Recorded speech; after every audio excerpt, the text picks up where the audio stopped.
Hi, this is Chris from Total Parts Plus, and today we have a 2018 Mazda CX5 Maxx Sport, stock reference number 5145. This shape runs from the 5th month 2018 and is the current shape. It has an SH 2.2 litre 4-cylinder twin-turbo diesel engine backed by an automatic all-wheel drive transmission. SH 2.2 litre 4-cylinder twin-turbo diesel engine. We have the left power door mirror. Left rear door appears to have no damage. Left rear 18-inch factory alloy mag with a good tyre.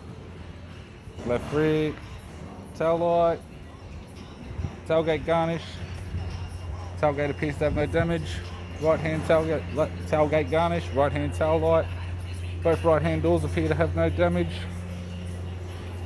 Right power door mirror and a right front 18-inch factory alloy mag with a good tyre.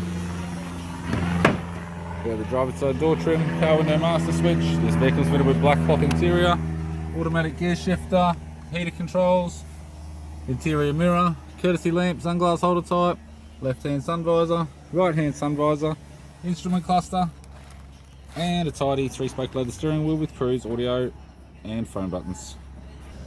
I'm Chris from Total Parts Plus, and I'd like to thank you for watching this video.